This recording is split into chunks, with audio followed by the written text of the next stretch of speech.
Alô? Alô? Tem ninguém não, Moraes. Alô, minha filha. Alô? Alô! Alô! Eu sou o Cauê. Eu sou o Vinícius. E se esse podcast não for bom, nunca mais vote em mim. Nunca mais vote em mim. Esse... Tá mecânica a apresentação, mas é isso aí, minha gente. Tem gente que começa sempre com vinheta, pô. A gente ainda se dá o trabalho de dar oi. Exato, né? Que é meio com a vinheta, né? Querendo ou não.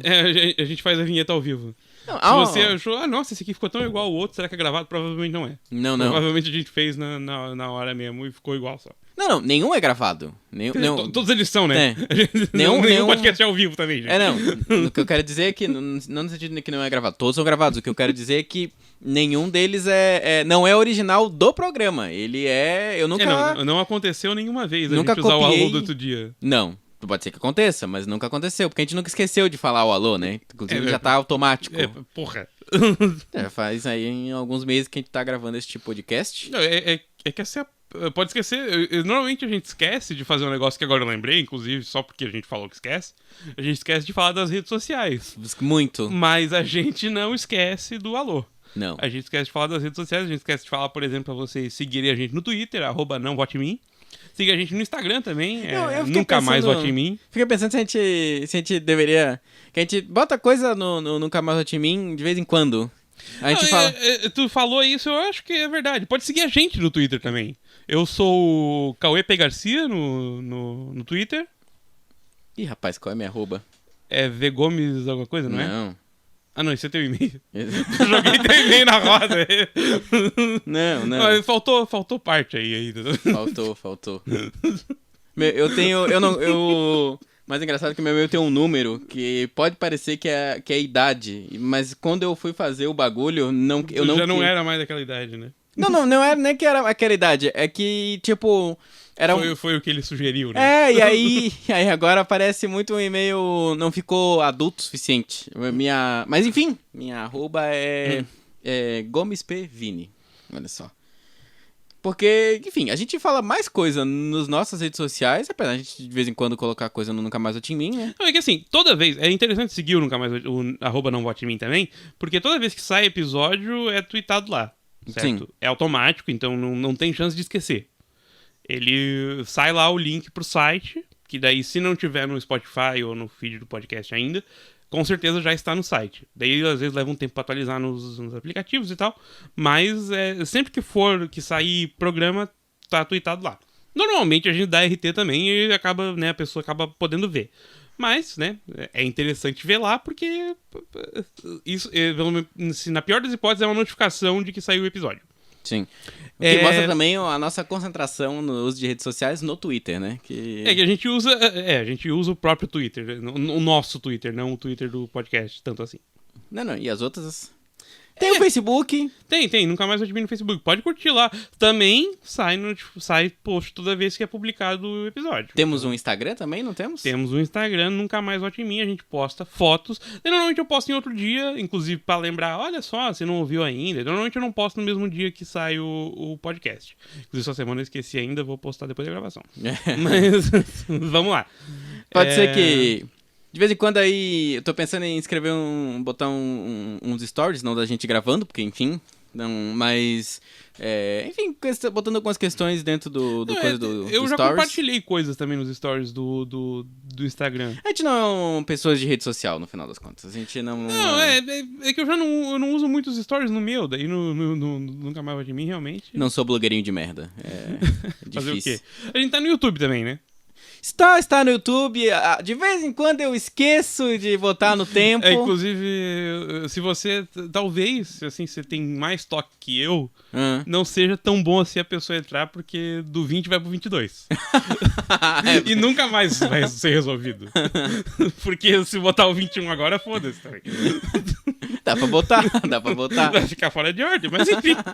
Não vai. Acho que dá pra fazer uma playlist organizadinha, mas vai ficar levemente fora. Se tu botar ali no vídeo, vai estar sempre fora de ordem. Vai ficar fora de ordem. É o caos. Mas enfim. É o caos. É que, nossa, demora pra subir o negócio no YouTube.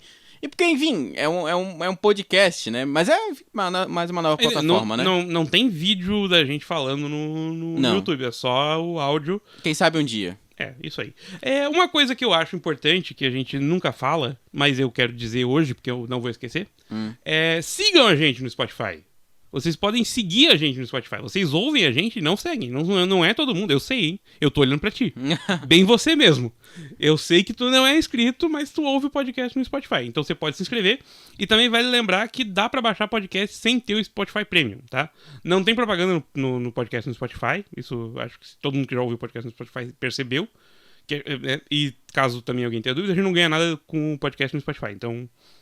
não tem propaganda e a gente não ganha nada, as duas coisas estão ligadas. Sim. Mas dá pra seguir a gente e dá pra baixar o episódio do podcast mesmo sem ter o Spotify Premium. Então, mas eu não vou ouvir no Spotify porque eu ouço no ônibus e eu não quero gastar todo o meu 3G ouvindo o podcast de vocês porque tem 2 horas. É verdade. Mas você não precisa, você pode baixar no Wi-Fi e ouvir no ônibus. Nem todos vão ter 10 horas. Não, mas enfim, tô supondo que a pessoa está reclamando. Provavelmente. A gente tá em outros agregadores de podcast por aí, menos no Deezer, porque o Deezer não nos aceitou, não responde nossos e-mails. Eu também não mandei mais agora também. Agora eu não quero mais. Agora é eles que venham atrás.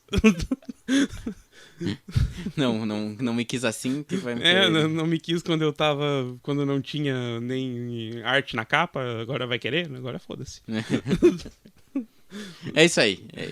Nesse programa a gente vai falar sobre o bloco econômico que mais é festejado no mundo, que é a União Europeia. Festejado... Na Inglaterra, no Reino Unido, ela foi um pouco menos festejada por um tempo aí. Ela também, na verdade, no mundo inteiro ela já foi mais festejada. Sim. Em toda a Europa, ela já foi mais festejada do que ela é agora. Isso, inclusive, é parte do programa. Uma grande ideia dos anos 80, anos 70 e 80, que tem perdido um pouco ali o seu não fôlego. É que a ideia não tem envelhecido bem, é que o mundo envelheceu mal mesmo. Exato. Mas é isso. Por que a gente vai falar sobre a União Europeia? Porque a gente quis. Não tem nada a ver com... A gente planejou bem antes de sair esse acordo aí com o Mercosul. Exato. Mas... Vamos pra tradução? Vamos pra introdução. Vamos cortar, não lembrei. Tem que cortar. Então tá. Vamos pra introdução, então. Dá licença, rapaz. Não lhe dou uma parte porque eu tenho 11 minutos. Não lhe dou a parte. Não lhe dou a parte. Não lhe dou a parte. Não lhe dou a parte. Mas antes, vamos falar de coisas que aconteceram no mundo antes de falar da União Europeia. E não vamos falar do acordo do Mercosul agora também, eu acho. A gente pode pincelar uma outra coisa, né? Aconteceu o acordo do Mercosul, não sei se é bom, não sei se é ruim. Eu não leu os negócios do acordo, que eu acho que nem tem como ainda. Acho que não. Mas eventualmente vamos falar disso, se for relevante. Acho que alguma outra coisa apareceu. A gente já falando. Uma outra coisa apareceu, enfim, de medidas protetivas. É importante dizer que, primeira coisa, que já é a primeira mensagem deste programa. O acordo não saiu por causa do Bolsonaro. O acordo saiu... Apesar do Bolsonaro. Fazem 20 anos... Você não... foi o Lula? Também não foi bem o Lula. Não, então... Foi a Dilma? Também não foi bem a Dilma. Teve um programa um tempo atrás que a gente gravou. Isso faz bastante tempo, eu acho que foi o 11 ou o 10. Não foi o 10. Foi o 11 ou 12. Que a gente falou sobre política externa brasileira. Sobre política externa do Estado brasileiro mesmo. E eu acho que não faz tanto tempo assim, não. Mas enfim, dá-lhe. Eu acho que faz. Mas enfim, eu acho que a gente gravou ali na mesa, inclusive. Não foi aqui. Nossa. Não foram tantos assim. E faz um tempo que a gente não grava ali. Sim. Então, enfim, a gente falou sobre política externa brasileira. E daí lá a gente fala um pouco de coisas que são política de governo e coisas que são política de Estado. E política de governo é aquela que, né, muda dependendo do governo. E política de Estado é aquela que vai além, né? Que se espera que ela sobreviva a um governo ou outro. Uhum. Esse acordo do Mercosul com a União Europeia é política de Estado, de estados, de todos esses estados. Teve Kirchner aí, teve Mujica, teve o Tabaré Vázquez, teve o presidente do Paraguai, que eu não sei o nome, porque desculpa, Paraguai. Deve ter tido até o Fernando Lugo, que tomou golpe. Sim. Deve ter. E daí tem Macron, tem Sarkozy, tem só a Merkel, porque eu acho que não teve outro chanceler da Alemanha, porque ela tá lá um tempão já. Não, teve toda uma organização, enfim, várias comissões da União Europeia, vários... O negócio começou lá nos anos 90, né? Então a gente começa no governo do FHC, no segundo mandato já, a reunião que deu início ao início das conversas do acordo foi em 99, aqui no Rio de Janeiro, teve outras reuniões, enfim, com chefes de estados e com os ministros e tal. O Celso Amorim tava muito nessas reuniões, era um plano, era um sonho do Celso Amorim em fazer esse acordo com a União Europeia. Sim, e daí, mas com certeza faz sentido que demore, porque tem muita gente em todos esses países preocupada com a indústria nacional. Tanto na França, quanto na Alemanha, quanto no Brasil, quanto na Argentina. Sim. Tem bastante gente preocupada com as indústrias desses lugares, né? E eu acho que, inclusive, esse vai ser o principal empecilho. Esse acordo precisa ser aprovado em parlamentos locais. Acho que na Europa só no Parlamento Europeu. Sim. Que a gente vai falar o que é. Sim. Mas no Brasil, por exemplo, eu tenho certeza que vai aparecer grupo de esquerda e de direita lutando contra esse acordo. A CUT e os sindicatos nacionais, né, os grandes sindicatos nacionais desses países da América Latina já se posicionaram contra o acordo, atacando ele, dizendo que ele iria destruir a indústria nacional, né? Não, e assim, eu não acho... Tudo indica, acho que ele vai trazer problemas. Não digo destruir, mas é que assim, que tem um impacto na indústria nacional, tem.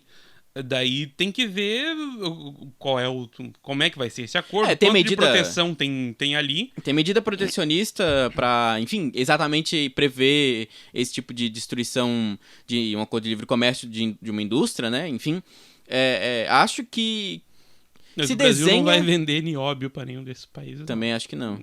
Então, se desenha, sinceramente, não vejo de todo mal esse acordo com a União Europeia. Por exemplo, eu acho que esse acordo com a União Europeia vai nos fazer ter uma agroindústria que use menos insumos, menos defensivos, né? Menos agrotóxico. Menos agrotóxico. Pra... Isso, eu, inclusive, não duvido que tenha gente da bancada ruralista lutando contra o acordo porque prefere usar os agrotóxicos para produzir mais. Também acho que é uma possibilidade. Não acho que vai ser a bancada inteira e tudo, porque acho que também tem um mercado considerável na Europa. Sim. Mas que eu não duvido que vai ter bastante gente com bastante argumento contra, fazendo lobby contra. Vai rolar grana pra caralho pra lutar contra isso aí. Eu acho que vai. Eu acho que... Enfim, tem todas as questões ambientais que eram uma das últimas coisas que estavam no acordo que era um problema, né? Não tenho dúvidas que, por exemplo, algumas questões que no governo da Dilma, no governo do Lula, eram questões muito importantes para esses governos, tenham sido flexibilizados já no mandato do Temer e no agora recente mandato do Bolsonaro. Não tenho dúvidas que há... inclusive uma das comparações, inclusive para os Estados Unidos, esse tipo de comparação é válida. Normalmente quando se fala de lugares onde agrotóxicos são proibidos, assim, normalmente isso é proibido na Europa. Porque normalmente é proibido primeiro na Europa. Sim. Porque a Europa, nesse sentido, né, dos agrotóxicos e do meio ambiente, né? A União Europeia tem sido meio que pioneira aí nesse porque, no final das contas... vamos falar disso no programa. Vamos focar em outras coisas agora. Porque se falar só da União Europeia... Não, é que só pra fechar esse negócio, que daí a gente pula seria o primeiro ponto da introdução, que é... A União Europeia não tem mais grandes matas, né? Então eles têm que cuidar das matas dos outros, porque... Tem isso, né? Acho que é a Noruega, né? Que doava... Noruega que, inclusive, não tem problema falar porque ela não faz parte da União Europeia. Sim. A Noruega que dava uma grana, né? Pro Brasil pra meio que financiar a preservação da Amazônia. Sim. Porque, né, a Noruega, não sei se a Noruega foi a grande destruidora de floresta, né? Porque eu não sei quanto de floresta tinha na Noruega. Mas a Europa, por exemplo, a Inglaterra se preocupava muito com as florestas no resto do mundo, porque queimou todo o carvão que tinha no país, né? Sim. Assim, fez todo o aquecimento global possível por conta própria, e daí agora, tipo, vocês cuidem aí de vocês, que senão vai dar ruim, hein? Toda uma estratégia de salvamento de si, né? Nada... Sim, como Estados nacionais tem a tendência de serem muito pensando no seu próprio futuro, né? Então, sim, é uma autogestão, né? Mas, enfim, a União Europeia vai para o bloco. Por quê? Porque o nosso primeiro ponto de introdução mesmo, né? É falar sobre... A tensão ou escalonamento, a subida de tensão entre o Irã e os Estados Unidos nos últimos meses, na real, mas que tensionou muito nos últimos dias. É que já faz um tempo que isso está acontecendo, mas daí isso acaba ficando ofuscado pelas negociações com a Coreia do Norte. Sim. Mas como as negociações com a Coreia do Norte deram uma esfriada e tal, apesar de que o Trump e o Kim ainda trocam carta, Sim. E que o Trump, inclusive, vai visitar o Kim. Vai visitar... se encontrar na zona desmilitarizada. Isso. Ali. Já tá na Coreia do Sul, não tá? Não sei se já tá na Coreia do Sul. Eu sei que ele já vai lá daqui a pouquinho. Assim, se ele não tá, ele não volta pros Estados Unidos. Depois do Japão, ele vai pra Coreia do Sul direto. Sim. Que também não faz sentido, né? Porra, vai atravessar o Pacífico de graça. Não, já fica por lá, né? Mas o que aconteceu no Irã? A grande tensão do Irã com os Estados Unidos faz parte do acordo nuclear que o Irã e os Estados Unidos fizeram já no governo Obama, né? O acordo de não proliferação, o acordo pelo menos de que o Irã não beneficiaria o urânio no nível tão grande para conseguir, por exemplo, fazer uma bomba atômica. Que é, por exemplo, de certa forma, é um acordo para que o Irã não faça um programa nuclear, de energia nuclear, porque esse programa de energia nuclear, ele potencialmente poderia se transformar num programa para a construção de bomba atômica, né? Isso. Porque inclusive é assim que você beneficia urânio para bomba atômica. Você precisa fazer uma usina nuclear para poder fazer com que o bagulho fique estabilizado. Enfim, Chernobyl. Também vi. Hã? Também vi. Inclusive a gente falou disso no último episódio. Inclusive falando isso no último episódio. Mas o Trump saiu do acordo, né? E o Irã... porque o Trump falou que podia encontrar um acordo melhor, né? O acordo era, o Irã não faz isso e a gente não faz sanções contra o Irã. E o Trump disse, vou fazer sanção sim.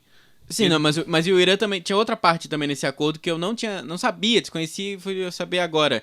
Que o Irã falou assim, tá, então a gente não vai fazer o acordo... Não vai fazer o programa nuclear, vocês não vão fazer sanções contra a gente, mas vocês vão nos ajudar a fazer um acordo com a União Europeia para que a gente consiga comprar a um preço relativamente baixo energia da União Europeia.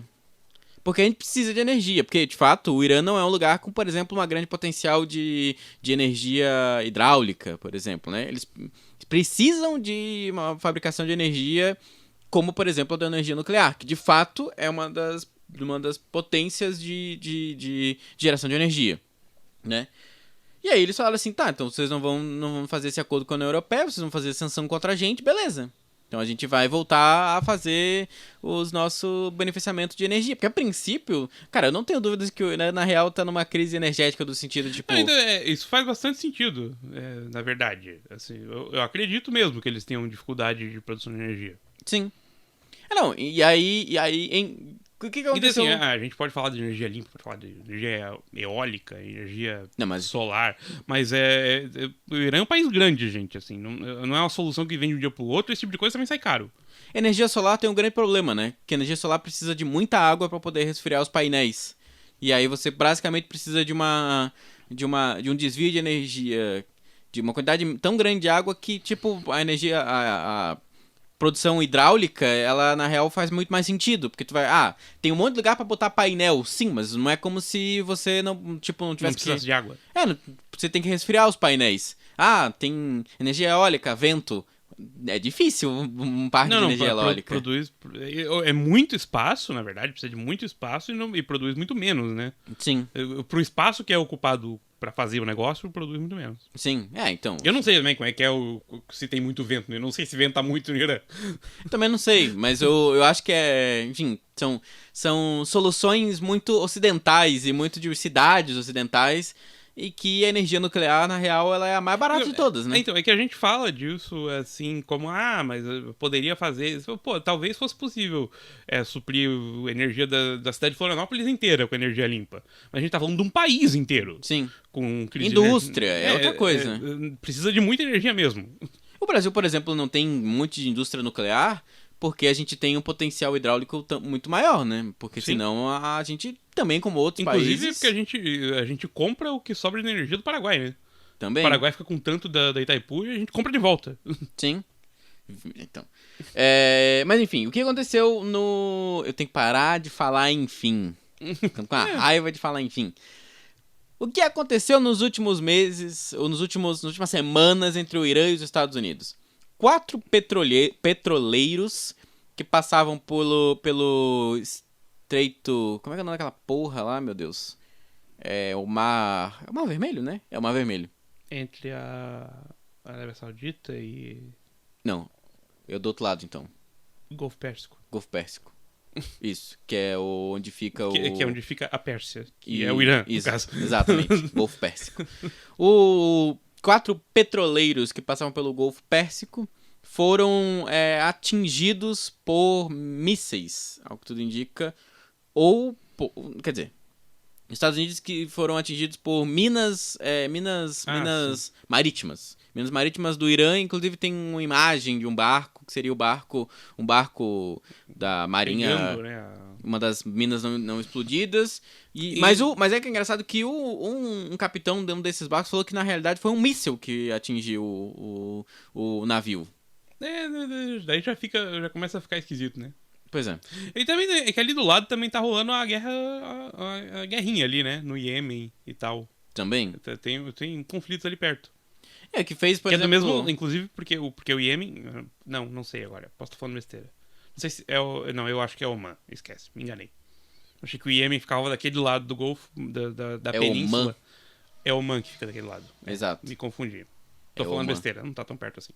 Não, tá perto. Porque o Iêmen é do lado de Oman. Sim, mas é do outro lado da península. Ah, porra, mas são 3 países, tu confundiu 2, que um fica do lado do outro. Não tô chateado com o meu conhecimento de geografia, mas eu não acho que esse míssil pode ter vindo do Iêmen.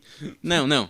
Acho que é... Enfim, não o sei cara de onde tem que tá muito loucaço pra mirar no bagulho do outro lado, né? É foda. Não, mas enfim, o que seja. O que houve foi que... houve um ataque, né, a esses navios e o governo do Irã, isso é um fato, o governo do Irã derrubou um dos drones dos Estados Unidos e que o Irã diz que entrou em seu território e que os Estados Unidos diz que estava em águas internacionais, né? O Irã mostrou um vídeo catando os pedaços do drone em terra, não no mar. Mas enfim, não dá pra saber que, né, é vídeo. Eu não duvido de nenhum dos dois lados aí, na verdade. Eu não duvido que o Irã derrubaria esse drone mesmo se tava em águas internacionais, mas perto demais. Sim. Eu não duvido que o Irã atacaria. Mas também não duvido que os Estados Unidos mentisse que o drone estava em água internacional. Sim, eu acho que, inclusive, nesse sentido, eu sou capaz de acreditar mais no Irã, entende? Não, se for pesar, também. Né? Mas é escroto pra caralho tu ficar mandando drone pra cima e pra baixo, né? Então, perder um equipamento de milhares de dólares. Sim, como disse o Trump, é um drone não tripulado. Que ele sentiu a necessidade de dizer que o drone não era tripulado. Sim. Apesar do conceito de drone ser exatamente esse. Mas faz parte das frases sempre bem construídas do Donald Trump. E o Donald Trump mandou um ataque que ia atacar estações militares do Irã, matando aí 150 militares, civis, enfim, da qual o próprio Donald Trump diz que pesou na consciência dele, porque, enfim, o Irã teria derrubado somente só um drone sem pessoas, sem alguém. Sem alguém, só um drone não tripulado, portanto, seria uma escala muito... Não há comparação entre você derrubar um drone não tripulado e você atacar e matar 150 pessoas. Então ele, como foi muito benevolente, ele não quis atacar. O que é muito engraçado, porque eu vi um comentário falando, tipo... Tá, então tu não leu o relatório, porque eu tenho certeza que a inteligência dos Estados Unidos... É impossível que ele não sabia disso até ali, né? Não. E aí que é engraçado, porque alguém fala assim, tipo... O Donald Trump, de fato, ele é um cara... É uma pessoa famosa por não ler as coisas, tá ligado? Tipo... Então, ele pode não ter lido, e aí ele perguntou teria, né? Tipo, ele é uma famosa pessoa que não lê. Ele é um presidente conhecido por não ler os relatórios, enfim. Inclusive, vários vídeos dele fingindo trabalhar, maravilhosos. Não, isso é um fato aí colocado, tá? Ponto. E aí pode ser a fanfic criada pelo Donald Trump, de que ele teria perguntado para o comandante militar, blá blá blá, dos Estados Unidos... de qual seria, quantas casualidades, né? Casualidades não, eu tô... vítimas. Vítimas, isso. Tô pensando em inglês. Baixas, talvez. Baixas, Talvez fosse esse quantas baixas? Qual seria o dano colateral de um ataque, enfim. E aí o cara falou assim, dá aí em torno de umas 150 pessoas. E aí o Donald Trump, que já tinha mandado os aviões, mandou os aviões voltar. E o negócio que... Assim, duas coisas, na verdade, que eu queria dizer aí dessa história. Tem a parte de que o Reino Unido estava sabendo desse ataque, não ia participar do ataque, mas tinha sido avisado que o ataque ia acontecer. Não foi avisado que não ia mais. Ainda bem que o Reino Unido não ia atacar ninguém, né? Porque senão tinha fudido tudo de vez. Sim, total.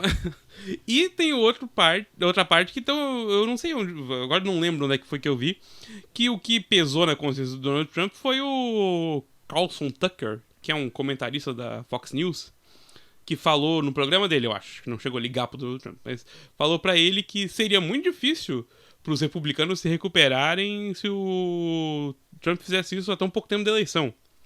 E daí eu acho maravilhoso essa preocupação humana da Fox News, assim, mostra como são pessoas boas.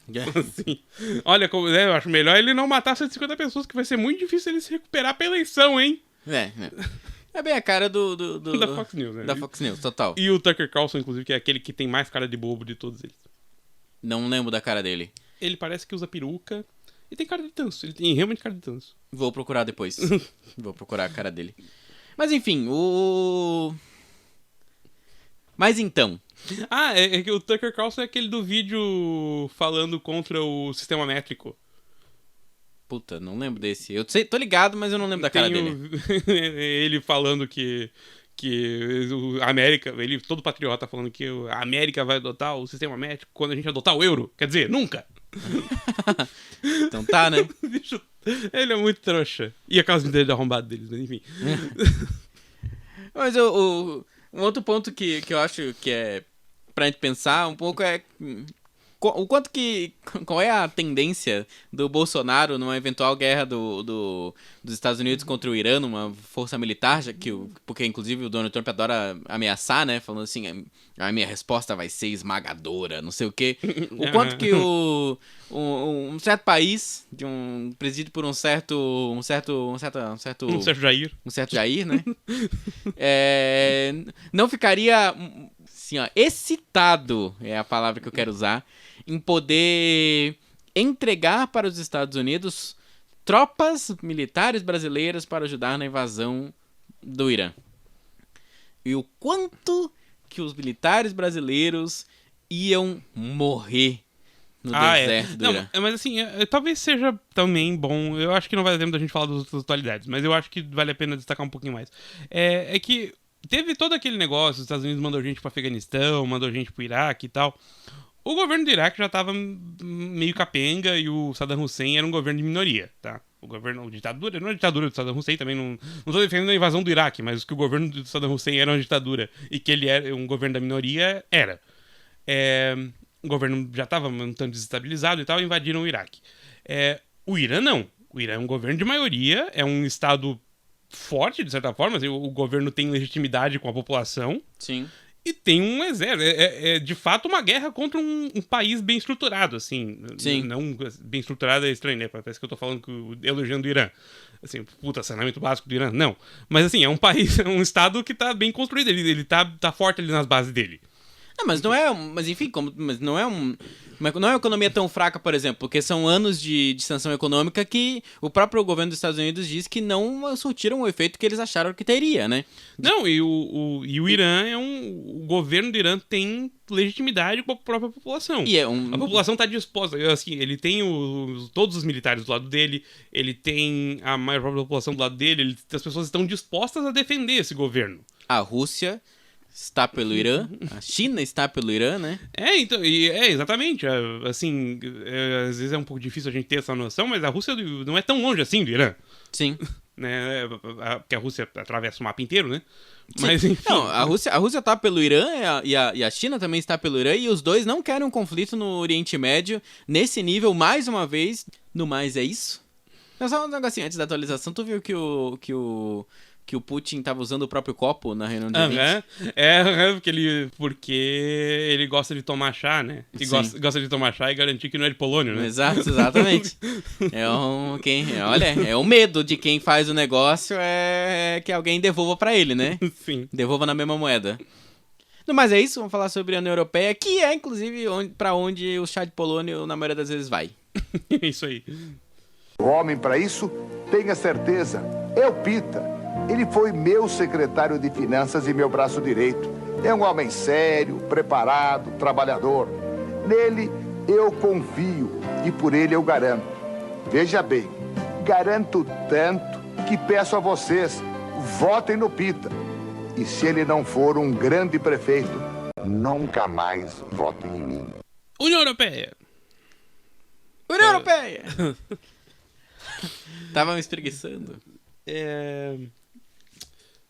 Então, o que dizer dessa União Europeia que mal conheço? Tá. Não, eu conheço um tanto já, agora eu dei uma lida sobre ela. A gente... Dividiu. Exato. Eu tô... A gente... Quem tá gravando domingo à noite é foda. É triste, né? O Cauê ficou doente, coitadinho, tava... Se atrasar Mandou. esse programa pra sair, a culpa é minha. Não, acho que não vai atrasar não, mas é que eu lembrei do seu áudio falando assim, eu acho que eu vou ficar bem pra... Você mandou um áudio assim... Eu acho que eu vou ficar bem. Obviamente não tava bem, né? A Nair Belo te mandou um áudio falando que... Nair Belo total, falou assim, eu acho que eu vou ficar bem até amanhã, dá pra gente gravar. Acho que não, eu acho que não. Não deu. Acho que deixamos pra depois. Mas então, aí nesse glorioso domingo à noite, a gente tá aqui. A gente vai, nesse primeiro bloco, falar sobre a formação da União Europeia, né? E o funcionamento, né? Formação de onde veio e como é que funciona. Na real mesmo é o funcionamento e a formação da União Europeia, né? Isso. Então, como é que funciona a União Europeia, você me pergunta? Meu Deus, né? Esse aqui eu anotei bastante coisa, porque é uma loucura do caralho. Tem 4 poderes legislativos, essa merda. É uma loucura do caralho. Deu uma respirada no microfone, eu acho. Tem 40 mil poderes legislativos, 12 comissão executiva, um tribunal só, eu achei muito engraçado. A gente reclama do que eles chamam tudo euro, né? Euro alguma coisa. Assim, tem umas coisas que podia ter dado euro alguma coisa pra dar um nome diferente. Porque tem 3... Tem assim, ó. Coisas diferentes, coisas que não são iguais. Conselho Europeu, Conselho da União Europeia e Conselho da Europa. São 3 entidades diferentes. Conselho da Europa nem tem a ver com a União Europeia. Conselho da Europa é outra coisa.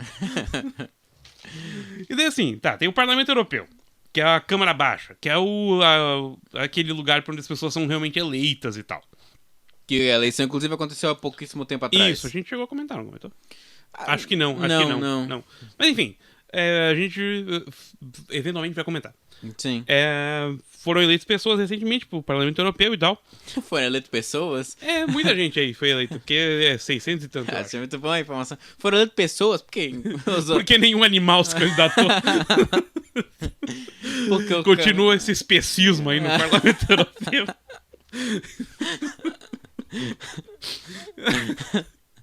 Que merda. Ai. Tá.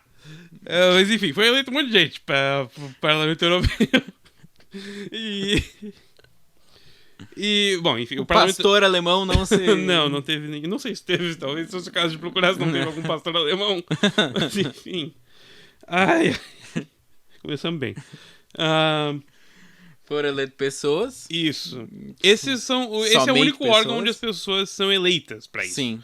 Os outros órgãos são normalmente ou nomeados ou tem uma eleição indireta e tal. Os membros são eleitos direto pela população. O número é correspondente à população de cada país e tal. Tem país que tem mais, tem país que tem menos, mas... bom, enfim. O mínimo é 3. O mínimo é 3 e o máximo é 29, eu acho. Sim, o mínimo é 3 porque... Como é que a gente sabe que o mínimo é 3? Porque Malta faz parte da União Europeia e só tem 3 pessoas...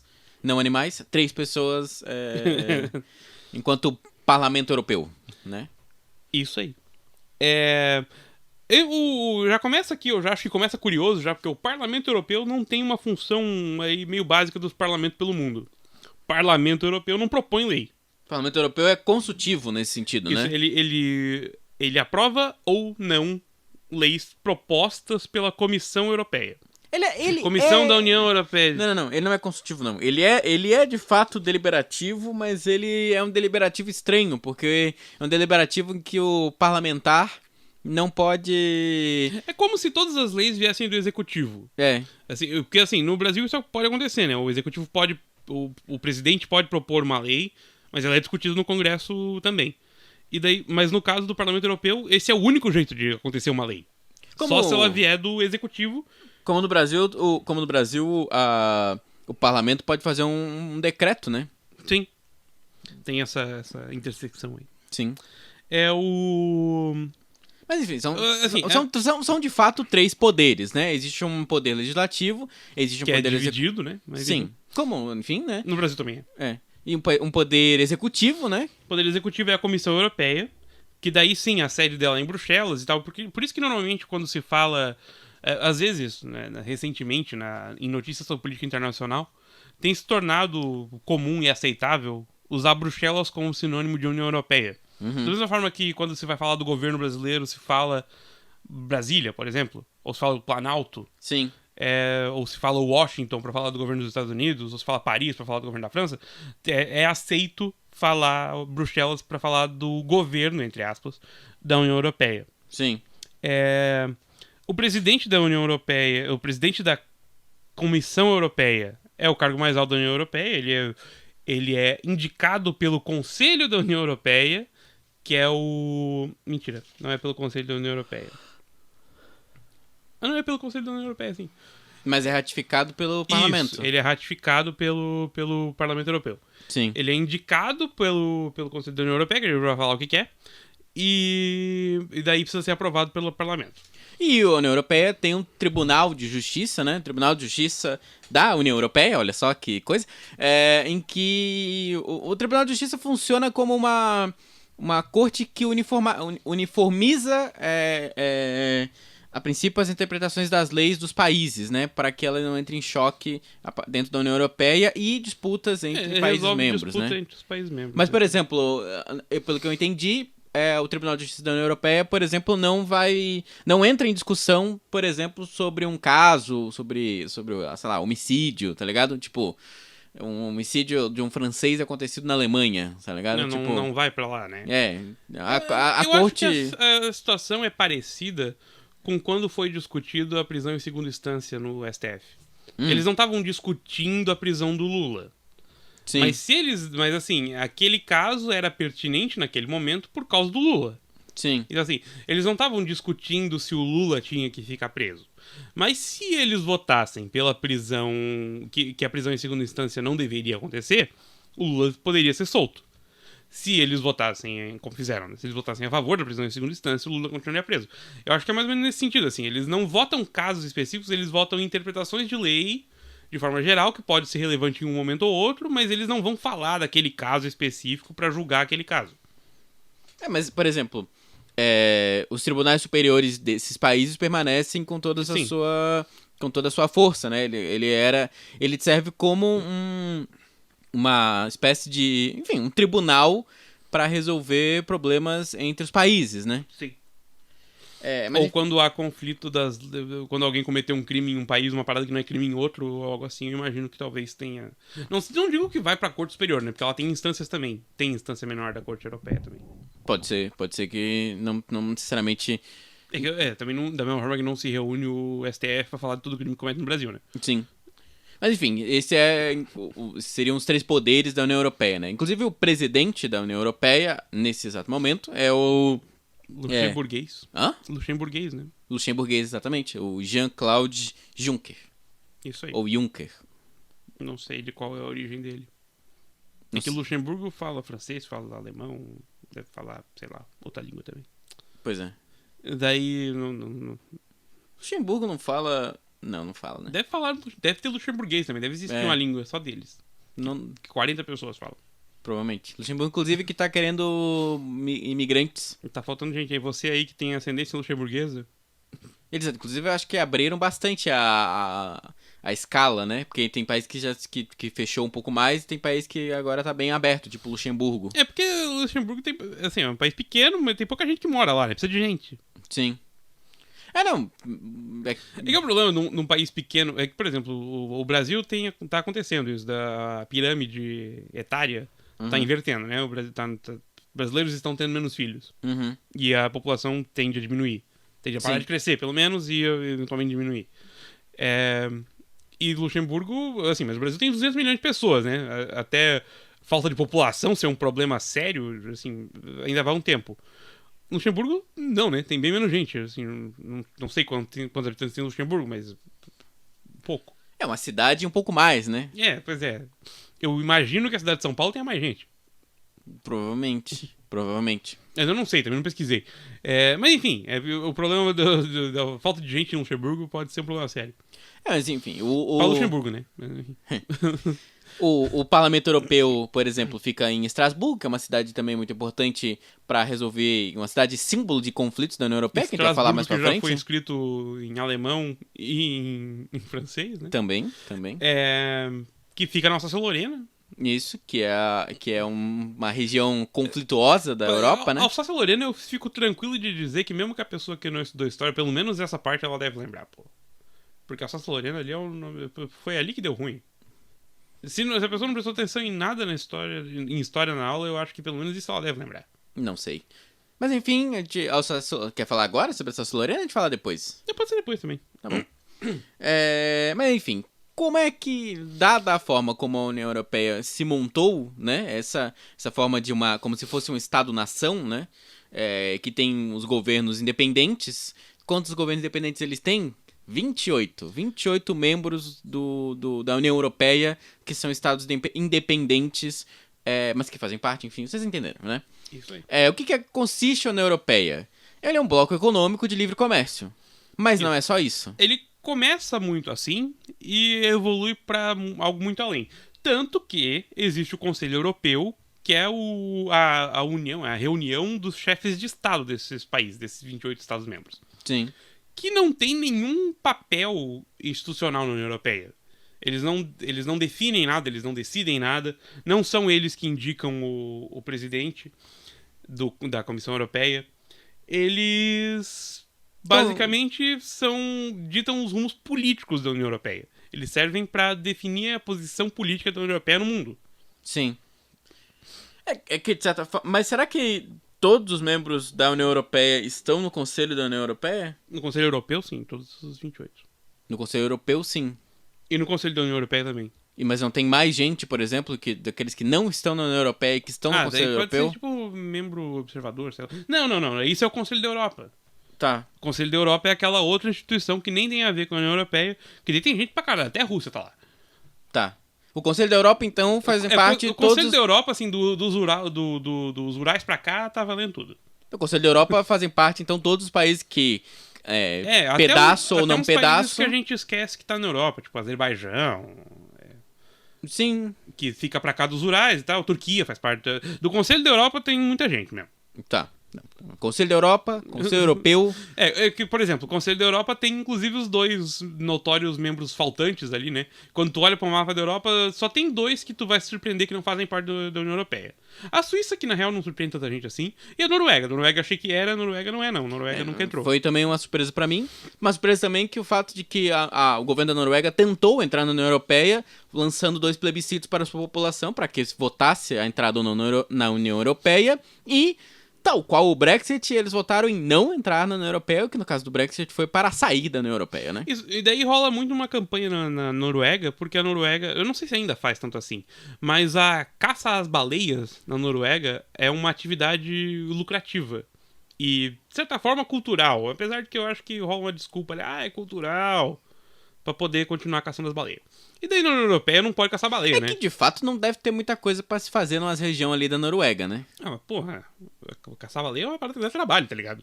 Exatamente por isso, entende? Não é que não tô dizendo assim, ó, é cultural, não é como se tem grande entretenimento assim, vai fazer o que na Noruega, tá ligado? Mas é que, porra... Vai abraçar o urso na Noruega. Enfim, a caça às baleias é uma atividade que acontece na Noruega. E se eles entrassem pra União Europeia, eles iam ter que dar de segurada nesse negócio de caça baleia, né? Porque... Não, a União Europeia não gosta não pode que caça baleia. Não, a União Europeia não gosta de gente que caça baleia.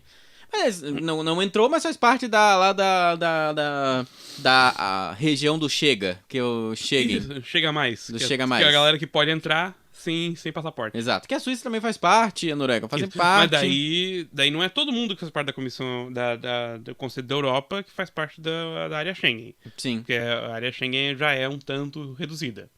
Não, a área Rússia não é. Sim. Bielorrússia também não é. Bielorrússia que inclusive... Belarus.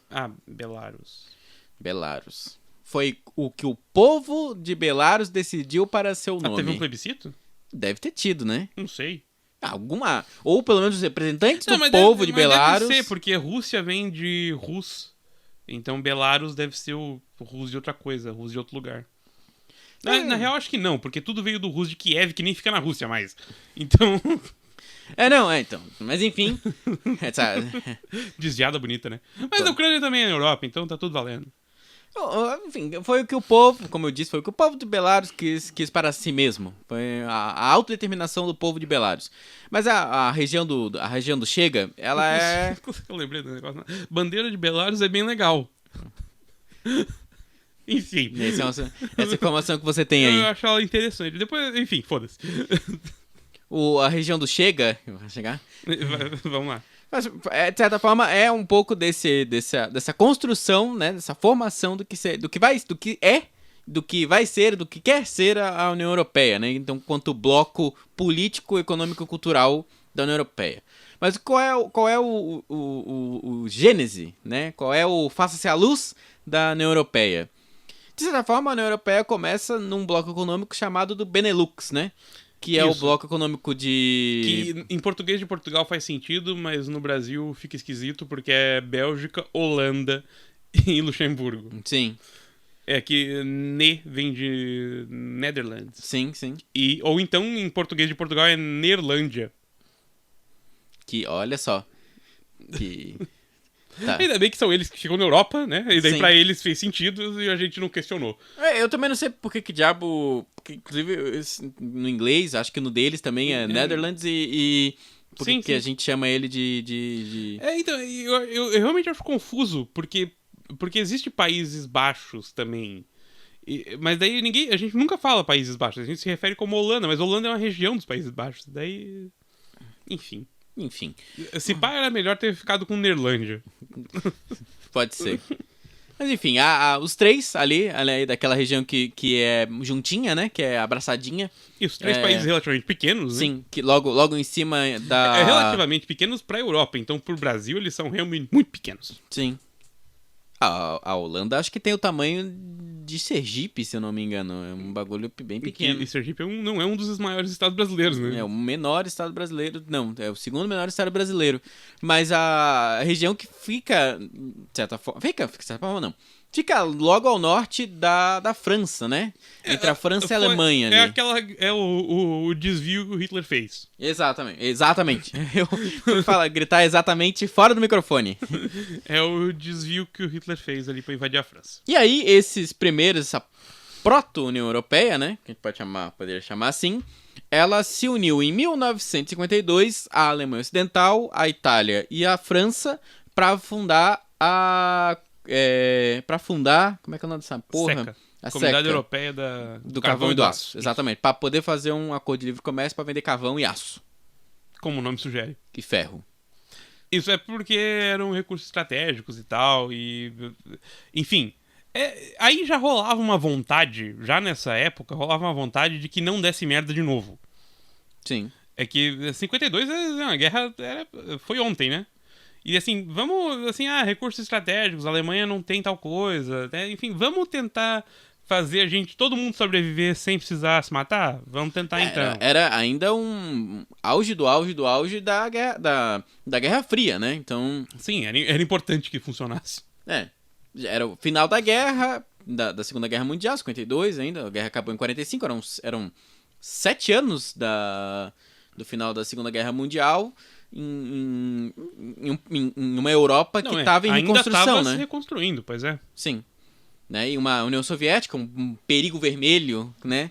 Bastante latente, e os Estados Unidos ali também bombando ali. Pressionando pra que, enfim. Né? Com toda a vontade do mundo para existir fazer a Europa grande e fazer como se fosse basicamente um isolamento, né,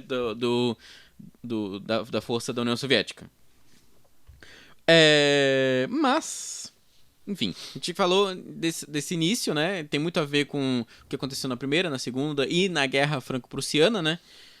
De certa forma, gente entrou numa coisa que que a União Europeia acaba sendo esse processo para acalmar o nacionalismo exacerbado de alguns países, os imperialismos neocoloniais de outros, né? E até ainda existe, mas com menos força, até existiu um movimento pan-europeu, né?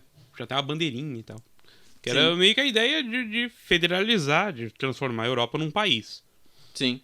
Que é um movimento que tem ali o seu respaldo, né, na própria União Europeia. Tem uma galera que fala que a União Europeia já deu passos importantes no sentido de federalização. Eu até concordo, na verdade. Eu acho que o fato de ter esse legislativo, de ter um judiciário, ainda que o executivo não tenha exatamente poder executivo, né, dentro dos países, mas quando a gente compara, por exemplo, com os Estados Unidos, onde os estados têm bastante independência, dá pra ver ali que a União Europeia já tá bastante federalizada, já tá bastante funcionando como um país, de certa forma, como se fosse um país só. Sim.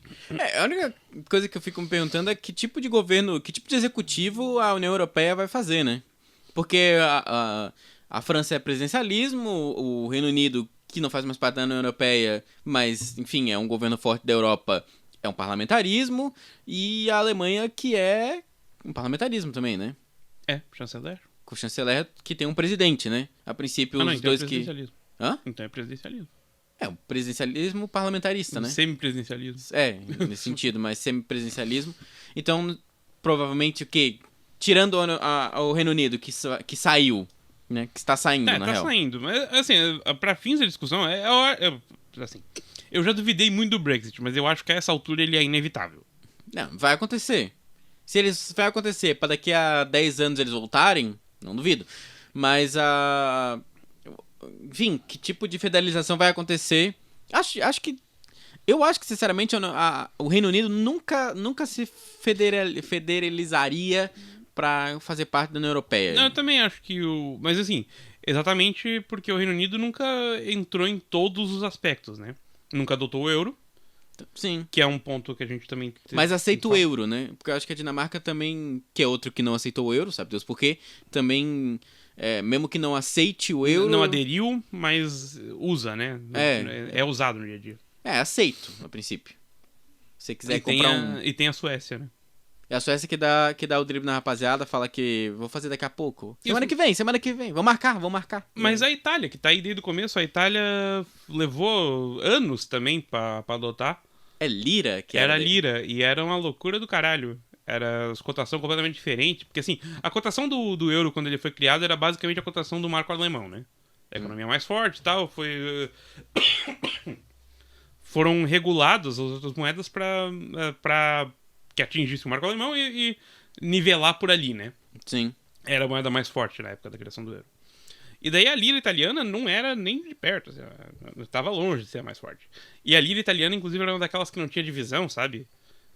Não tinha centavo de lira, era tudo lira. Que merda. E daí era tipo 1.200, era uma coisa loucura do caralho. E eles usavam ao mesmo tempo, assim, as duas coisas estavam valendo. Putaria e macarrão, né? Putaria e macarrão. Um grande resumo da história moderna da Itália é putaria e macarrão.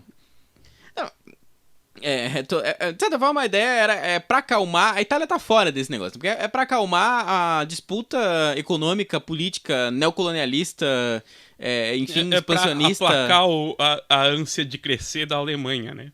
Um pouco. A ânsia de crescer da Alemanha, a rivalidade França e Alemanha, França e Reino Unido.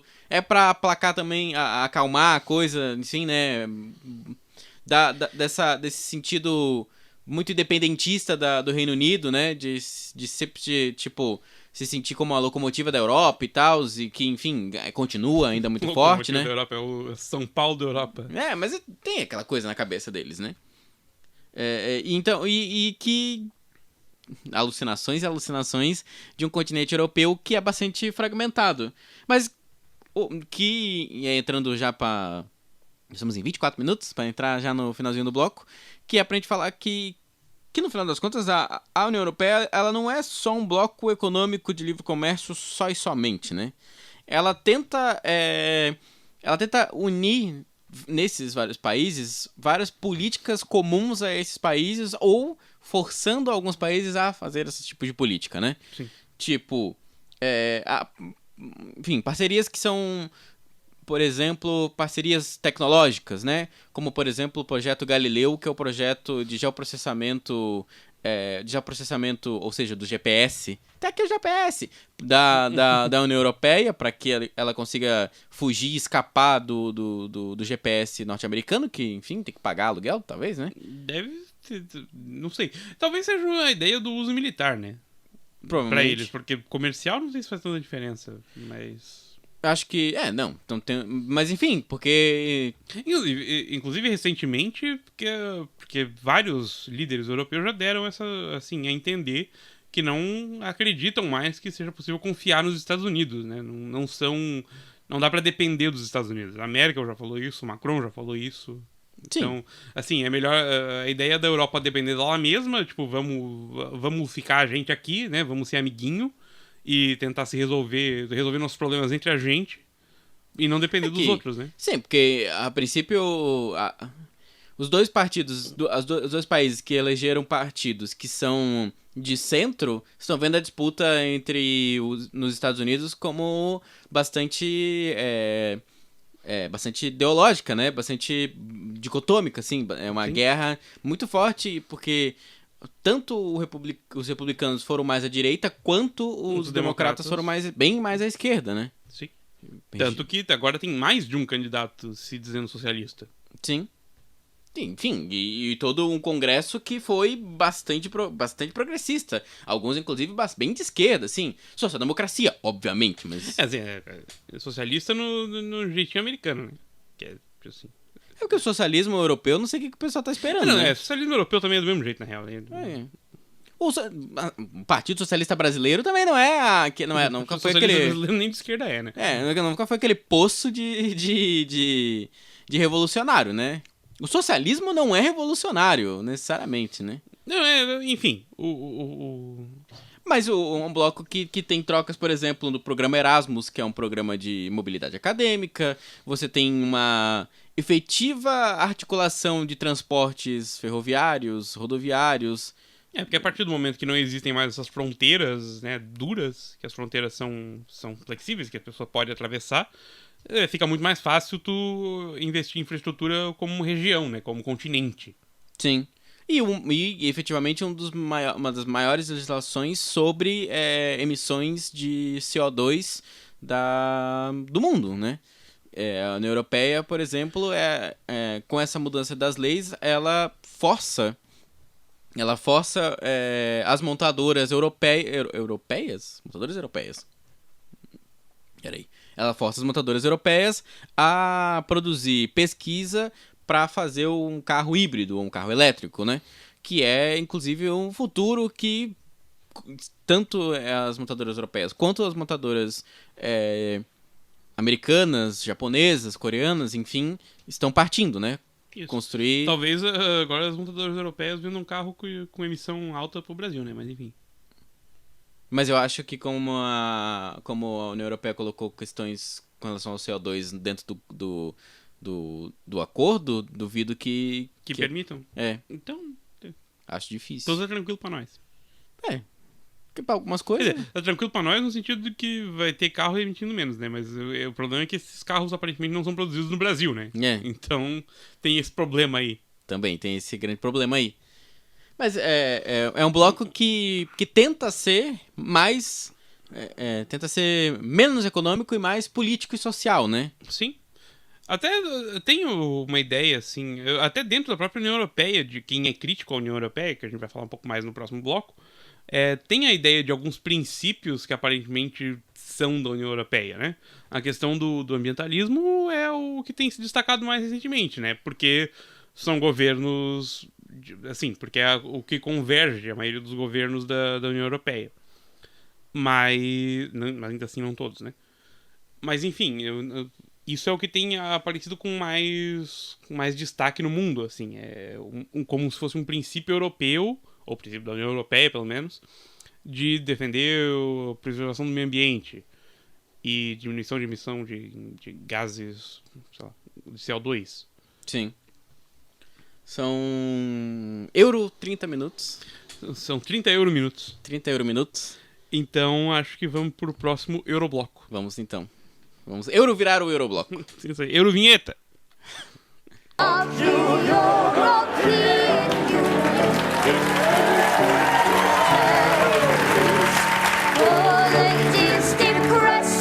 And there's vampires in Romania. Spain is far too hot. And where the fuck is Lithuania?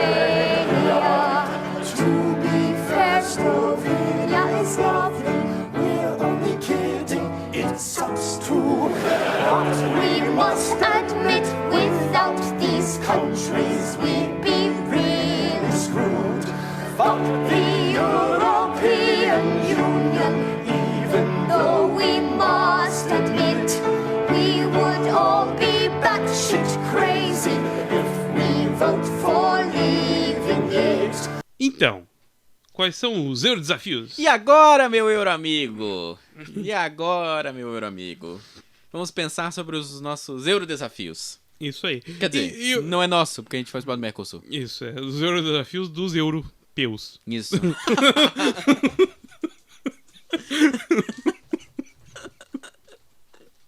Ai, ai.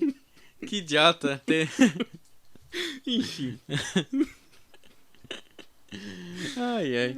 Tudo de improviso. Tá. Qual é o grande Eurodesafio da Euro-OPA? O foda é que a gente vai falar esses euro tudo, e tem uns que não vão ser brincando, e talvez pro ouvinte que nunca ouviu alguns desses termos, seja bizarro, vai parecer que a gente tá zoando. Por exemplo, um dos eurodesafios é o euroceticismo, que no caso é uma palavra que de fato se usa. Sim, sim. Não, o euroceticismo, a falta de participação na votação dos eurodeputados, né, também são coisas. É uma coisa. Enfim, toda uma questão de o quanto que o bloco não conseguiu lidar com algumas questões também, porque ficava lançando manifestos europeus, né? Ficava lançando, sei lá, década do não sei o quê. Tentou resolver os problemas com nota de repúdio, né? Um pouco disso. Tentou combater o fascismo com nota de repúdio e... Não precisou nem... Coisas assim, não... O europeu, de certa forma, não... Que era a comunidade europeia, que era uma ideia, né? Que é uma federação europeia, não conseguiu lidar com algumas questões como se fosse uma comunidade mesmo, né? Como se fosse uma sociedade, enfim. Ele só foi uma coisa meio de cima para baixo, e mesmo quando quiseram, quando tentaram, quando os movimentos civis, sociais, enfim, tentaram, foram cortados, né? Cortaram as asinhas. Mas enfim, vamos começar, acho que por essa questão, e a gente vai entrando no euroceticismo, pode ser? Sim. Que eu li no Le Monde Diplomatique, que é na edição brasileira, tudo em português e tal, um texto sobre a União Europeia feito por duas pesquisadoras, não sei de que área que elas são, porque não tem, podiam colocar. Fica aí a dica pro Le Monde Diplomatique, colocar... Porque a gente sabe que eles ouvem a gente. Né? Pra eles colocarem aí quem são as pessoas que escrevem, porque, enfim, eu quero saber, afinal. Mas bota o látis da pessoa. Não precisa botar o látis, mas né? Pode colocar. Se chutando. Enfim, elas colocam como um desafio da União Europeia, por exemplo, de que a União Europeia, enquanto bloco, nunca conseguiu lidar, por exemplo, com algumas questões estruturais. Esse texto é de 2007, tá? Então nunca conseguiu lidar com as questões estruturais, como, por exemplo, direitos das mulheres, igualdade de salários, ou mesmo as leis de aborto, que em determinados países elas são muito mais progressistas, e em outros países elas são muito mais conservadoras, né? Enquanto que a União Europeia, na realidade, tinha um nó ali, porque havia uma vontade de certos setores de entidades civis, enfim, fazendo lobby, enfim, colocando essas questões para serem levadas à discussão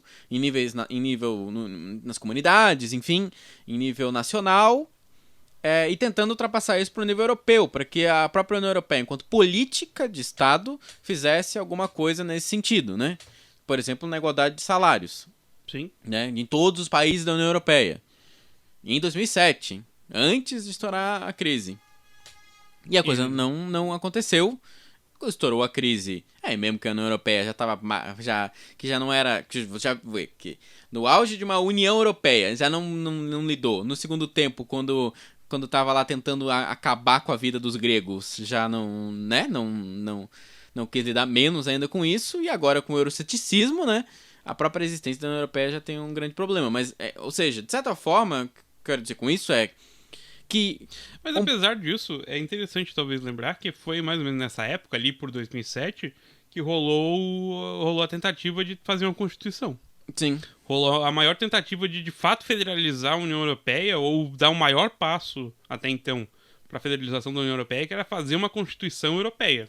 Uma lei comum. Mas eles não conseguiram passar nos referendos. Daí não passou. Então, mas a comissão foi aprovada ali, não foi aprovada nos referendos nos países, e daí eles tiveram que voltar atrás, daí foi só em 2009 que eles conseguiram fazer algum tipo de unificação de alguns outros tratados e tal, e dar algumas definições mais concretas para a União Europeia. Mas então, por que eu quis dizer isso? Porque uma coisa está ligada na outra no sentido de que não há uma verticalidade da União Europeia, entende? Tipo, não sei até que ponto o europeu médio, consegue sentir a presença da União Europeia transformando a vida dele, entende? Sim. Tipo, de que ponto que a União Europeia conseguiu efetivamente atacar alguns problemas enquanto um bloco político, para poder fazer com que as pessoas conseguissem perceber as coisas positivas da União Europeia, né? E aí, quando essa coisa não se efetiva, ninguém vai querer ter uma lei da qual, enfim, um ente de fora vai demandar sobre as coisas nacionais, né? Sim. Ainda mais em um estado, por exemplo, como a França, que votou contra. Então, o principal derrota da Constituição Europeia foi na França, que foi 55% contra. E daí, sem a França, a parada meio que não fazia sentido, né?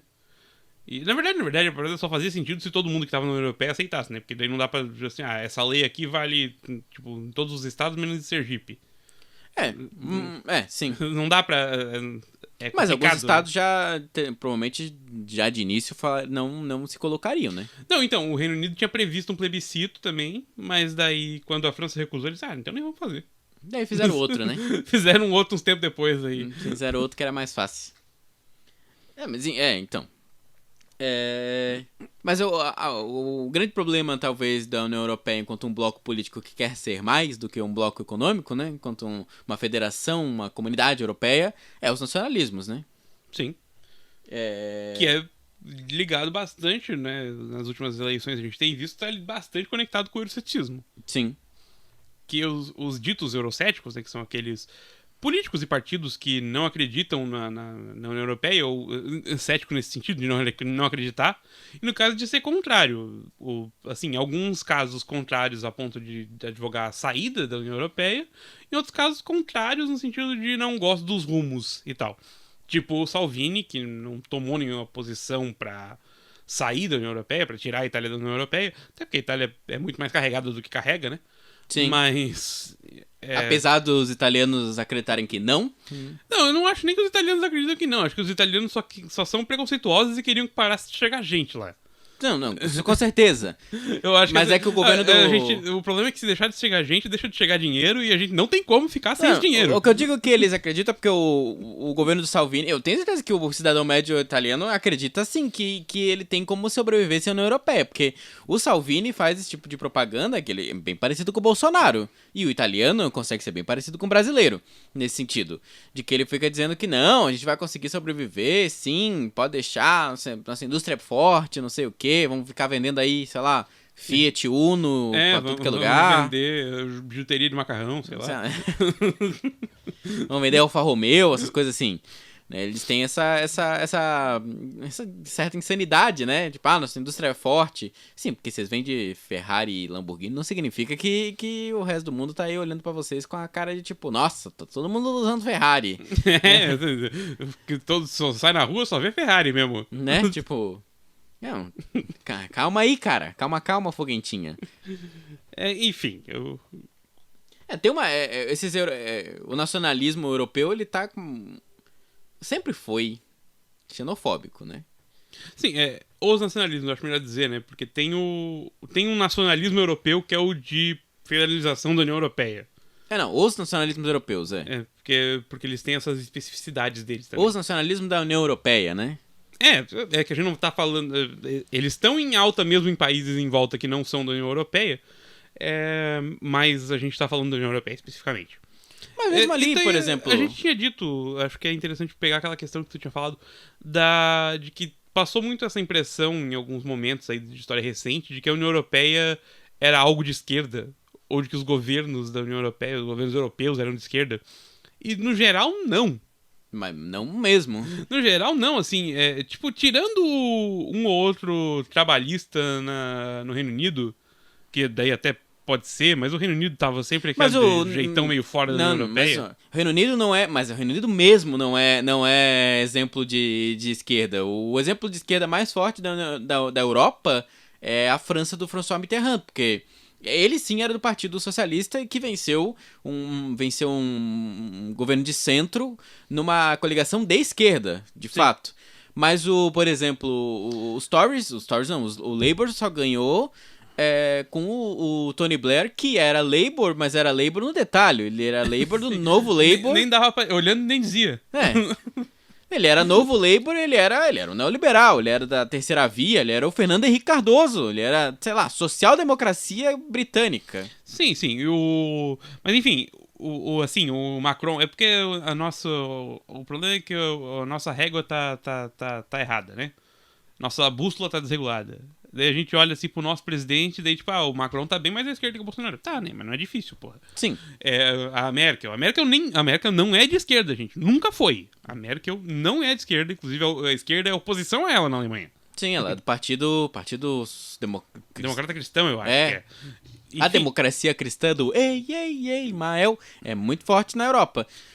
Né? Tipo, a Holanda, a Netherlands, ela só teve um governo da social-democracia, o resto de todos eram democracia cristã. Todos os outros eram democracia cristã. Desde 1918, a democracia cristã é forte.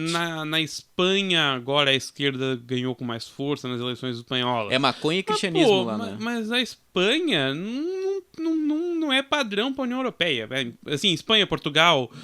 Assim, a Espanha e Portugal não são quem carrega a União Europeia, né? Espanha e Portugal fazem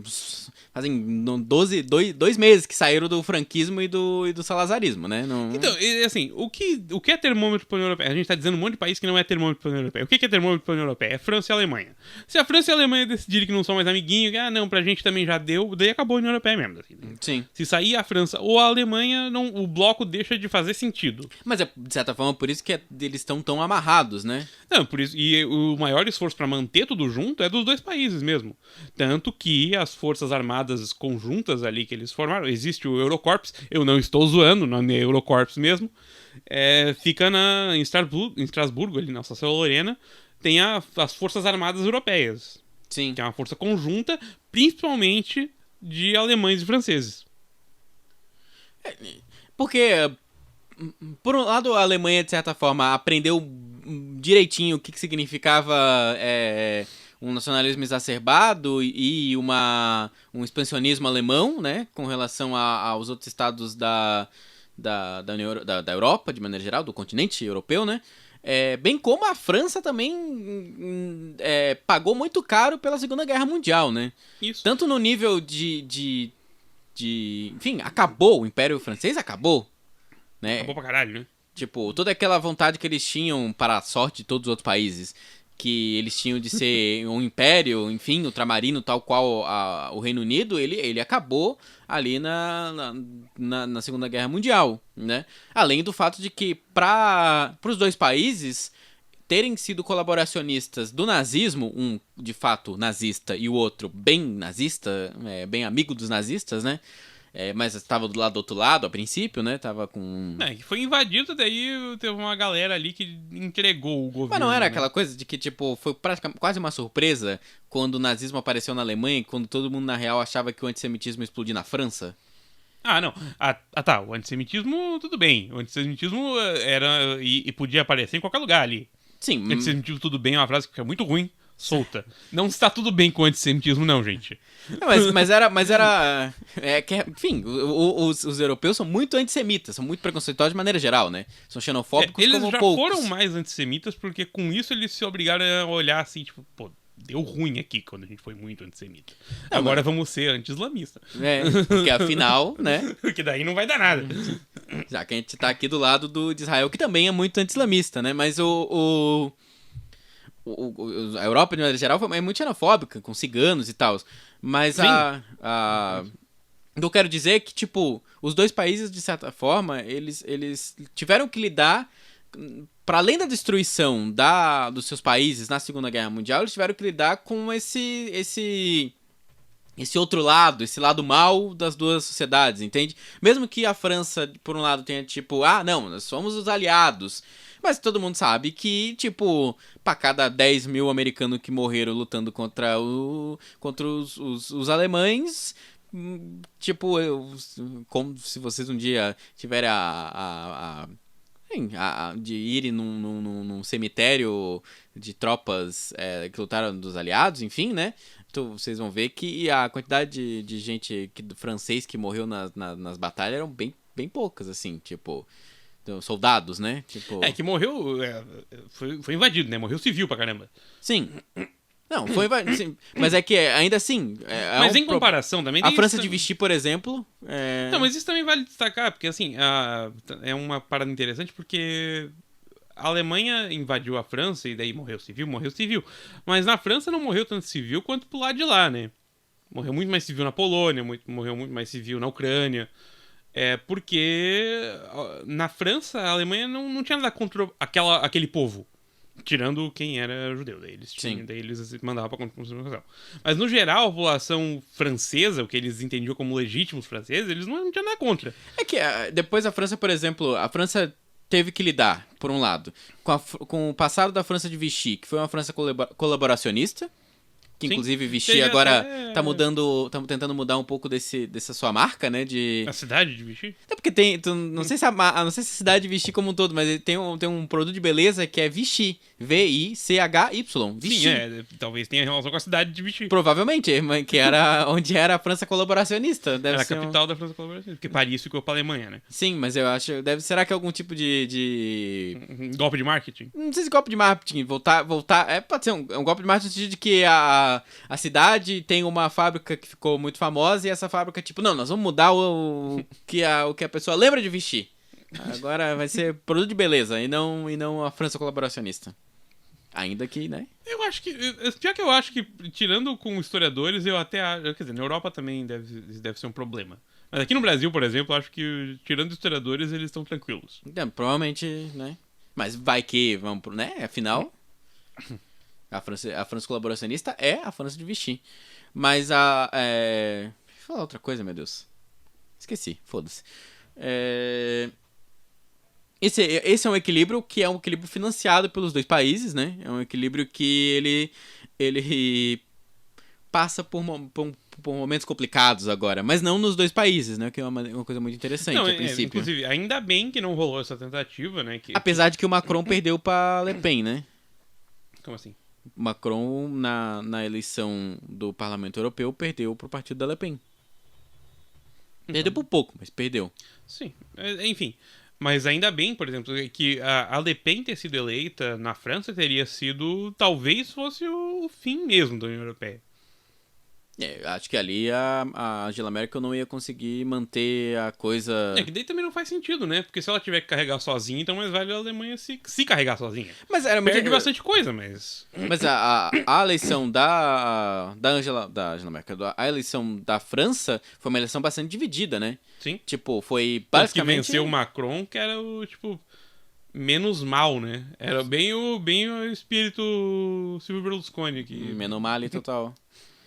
Por exemplo, se eu não me engano, girava em torno da porcentagem de 20 e poucos, 25, 20, Sim, foi 28. em 3, foi quase que precisava de mais um turno. Sim. Foi 3 pro segundo turno. Basicamente. Então, o que aconteceu foi que, de certa forma, o eleitor do Macron e o eleitor do Melecon foram se juntados, né? Foram juntados pra dar vitória pro Macron, mas que já... como se tivesse ido o Alckmin pro segundo turno aqui. Que já tá sofrendo um negócio lá com o tal dos coletes amarelos. Como é que é o nome deles, meu Deus? Enfim, coletes amarelos. Coletes amarelos. Eu não sei como é que fala isso em francês. Pois é. Eu ia dizer outra coisa da Itália. Que eu acho que vale indicar, de novo, o nosso programa sobre a Itália. Que a gente falou é o 10. É o Menomale. O título. Aquele lá eu lembro que é o 10. Sim, porque foi um programa especial. Foi. Especial pra gente, no nosso coração. Sim. Enfim, lá a gente fala um pouco sobre a questão de que a Itália não lidou com o fim do fascismo. Porque a Alemanha teve que lidar, né? Daí a Alemanha, assim, apesar de que já tem aparecido lá um partido meio neonazista na Alemanha, na Itália eles nunca tiveram... Assim, na Alemanha demorou muito mais pra esse tipo de coisa acontecer e acontece com bem menos intensidade. Na Itália não, porque na Itália eles nunca lidaram com o final do fascismo, né? Na Itália, as potências ocidentais, né, os Estados Unidos principalmente, viram muito mais ameaça no Partido Comunista Italiano, que de fato era forte, do que no fascismo que tinha estado no poder. E daí eles deixaram os fascistas soltos e deixaram livres, né? Livres no sentido de realmente não prender e de não fazer nada contra eles, porque os fascistas estavam matando comunista. E de fato estavam matando. Era ali um momento onde a Itália vivia quase uma guerra civil de 4 lados. E daí, bom, isso tudo eu falo um pouco mais naquele programa, eu acho que é bom ouvir. Mas é que daí, como a Itália não lidou com isso, com o fim do fascismo na época, não teve bem um fim do fascismo marcante, apesar de terem degolado o Berlusconi, meu Deus, o Mussolini, né? Enfim, não teve esse fim marcante, não teve essa discussão como teve na Alemanha. Degolado o Mussolini, onde? Enforcado e fuzilado. E ele não foi enforcado.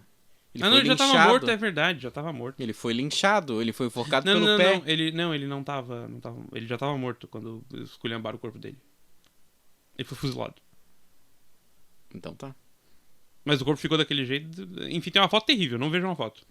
Então, porque na real ele ficou pendurado pelo pé, ele não foi enforcado. Sim, porque as pessoas ainda continuaram batendo na cabeça dele. Sim. Então, foi um fim, não sei se triste, mas... Sobre essa foto, já que falamos da foto, teve um tempo atrás o Jim Carrey. Sim. Falou sobre essa foto, não sei se tu viu. Vi. Que o Jim Carrey, que assim, a Itália realmente não lidou com o fim do fascismo. Tanto que a Alessandra Mussolini, descendente do Mussolini, é deputada. E daí o Jim Carrey falou alguma coisa sobre o Mussolini, contra o Mussolini, ainda bem, né? Uhum. Valeu, Jim Carrey. E a Alessandra Mussolini falou que se sentiu ofendida e tal, e falou que os Estados Unidos também fazem muita merda. Daí tem um problema aí nessa história que o Jim Carrey é canadense. E daí o Jim Carrey deu alguém que também faz alguma merda aí. Não, mas enfim, mas ela falou dos Estados Unidos, daí eu achei engraçado que tipo, ele nem é americano, mas enfim. Sim. E daí o Jim Carrey, alguém perguntou pra ele numa entrevista sobre essa questão aí da Alessandra Mussolini, e ele falou: bom, se ela quer ver o vô dela de outro jeito, ela pode virar a foto pra baixo. Eita porra. Então, é toda uma questão aí da... Não é à toa que os principais movimentos ceticistas da União Europeia saiam de 2 países que de certa forma, não lidaram com suas crises, né? Não, quer dizer, assim... A França tem crise existencial já faz uns 40 anos, né? Que, tipo, ela não é mais o centro do mundo cultural, não é mais o centro do mundo intelectual, portanto, ela meio que parece que perdeu a noção do ser, assim, né? Perdeu sua importância perante o resto do mundo. Ela tem que se tornar um país como todos os outros, assim, sabe? Tipo, ela não tem mais aquele cheiro especial, aquele tempero especial, sabe? Não, o croissant, ele não é mais tão doce assim, né? Nesse sentido, a França, então, ela tá ainda com esse grande problema existencial. A Alemanha não tem o que comemorar há muitos anos, né? Desde o começo do século XX, os alemães sabem que a coisa vai dar ruim, é na real que a vida é triste, e por isso, inclusive, que eu acho a teoria alemã, a filosofia alemã muito boa nesse sentido, porque eles não são deslumbrados, eles são tipo, não, vai dar merda. A vida é triste. A vida é triste, vai dar merda, vamos tentar evitar alguma coisa e trabalhar bem pra conseguir fazer acontecer, né? Não há felicidade na Alemanha, tanto que você pode ver que a indústria alemã é muito forte, porque eles não têm... Eles trabalham bastante, não sobra muito tempo pra lazer. né? É. São... Mas nesse sentido, assim, estou trabalhando com estereótipos um pouco. Mas, enfim, mas daí o italiano, que não teve que lidar com nada disso... Tava lá na putaria no macarrão. Isso, e a Itália, ninguém obrigou eles a lidar com isso, eles não lidaram. Daí começou a aparecer uns grupos nacionalistas, né? Ainda inclusive teve um descendente do Mussolini que foi candidato a eurodeputado. O Caio Mussolini, isso. É Júlio César Caio, eu acho. Será que a gente vai ter que lidar com os descendentes do Bolsonaro depois do fim do governo? Porra, já tem que lidar agora? Não, sim, mas é que ele tá no governo. Será que no futuro vai aparecer mais Bolsonaros, assim? De certo vai, né? Isso é Sim. praga, não vai parar de reproduzir nunca. Uma vez que deixou, né? É o ovo da serpente. Uma vez que deixou, a serpente vai colocar outros ovos. É foda. Não, inclusive, se depender daquele Renan lá, que falou que comeu o condomínio inteiro, isso vai ter 25 bolsonarinhos daqui a pouco. Mas ele é mentirosinho. Claro que é, mas... É mentirosinho, né? Nesse sentido, a gente pode estar mais... Se for pelo Renan e pela fama do Eduardo Bolsonaro, não vai ter mais tanto bolsonarinho assim. E pelo que dizem do Carlos também não, né? A esperança é o Flávio, que é o mais... É. Veremos. O Flávio acho que não transa, pô, não pode. Não sei. Não quero falar sobre a vida sexual Do Flávio Bolsonaro? da também. família Bolsonaro de maneira geral, mas é um perigo, é um perigo. A Itália ficou nesse negócio da putaria do macarrão, enfim, votou no Berlusconi e tal. Isso, e daí criou esse ambiente aí perfeito pra surgir essa galera da Liga Nord, Sim. que é um dos principais movimentos eurocéticos, um dos movimentos eurocéticos que virou governo, né? Que hoje é governo na Itália. O Matteo Salvini é ministro do interior, que não é o cargo mais alto, né? Ele não é o presidente do país, não é o primeiro-ministro, quer dizer. Porque o primeiro-ministro é um cara meio genérico que foi o que deu pra fazer de acordo. Então ele e um outro cara, um outro ministro, meio que dividem o poder e o primeiro-ministro fica mais de, sei lá, testa de ferro desse governo aí. Ele fica como... Tem o movimento 5 estrelas, né? Que seria o Isso, movimento que é o do sul outro, da Itália. eu não sei qual é o outro ministério que o 5 estrelas ocupa. Mas... Também não lembro. Enfim, mas o Salvini tá no Ministério do Interior e tem essa disputa aí entre ele e o 5 estrelas e o primeiro-ministro fica meio perdido nessa história. Enfim. Mas a Itália é bagunçada há muitos anos. De outro lado também, o Reino Unido... Se vocês quiserem saber mais sobre o Liga Nord, vocês ouçam o programa semana que vem, hein? É verdade, nós vamos lançar sobre a Liga Nord. Vai ser o começo de uma série sobre... Vamos botar isso pro final, Então tá. tá? No despedida final. Tá bom. Porque pra juntar o negócio da Itália, pra falar com outro que está saindo, que é o Reino Unido, que está saindo depois de fazer um plebiscito, porque o David Cameron é um imbecil e quis... Ele trocou. Trocou, né? Ele Trocou botou... e não tinha nada na mão. Alguém trocou e falou 3, e aí ele falou 6. Aí foi 9, 12, aí cagou, tá ligado? Ele não tinha nada na mão, ele tava blefando. Ele tava blefando, e aí cagou o negócio. Na verdade, eu acho que era tipo um jogo de truco em dupla. Ah. Ele pediu 12 achando que o parceiro dele tinha alguma coisa. O parceiro dele, o povo inglês, não tinha nada. Exatamente nesse ponto aí. E aí, mas é que a coisa também a Inglaterra, né, o Reino Unido sempre foi muito mais forte, foi os conservadores, os Tories, do que os Labours dentro da Inglaterra, né? Tanto que a grande figura política do final do século XX é a Margaret Thatcher, que é notoriamente Tory, né? Ela é conservadora. Mas o Reino Unido tem uma coisa meio... É o São Paulo da Europa. Que é esse sentido de que o Reino Unido ele tipo é a locomotiva europeia, de que eles ou o Rio Grande do Sul da Europa também pode ser, que que a Europa deve dinheiro para eles, que eles estão gastando demais com a Europa e que portanto eles têm que usar para coisas para eles, né? Tem que comprar o seu próprio, tem que comprar as coisas para casa deles e não Eu acho legal gastar que para fora. Tinha uma campanha do Brexit que dizia a campanha do Brexit que dizia que daria pra investir, sei lá quantos bilhões na saúde pública britânica se saísse da União Europeia. Só que a mesma galera que defende a saída da União Europeia não defende saúde pública. E aí? Como é que fica essa história? Não, ainda tem...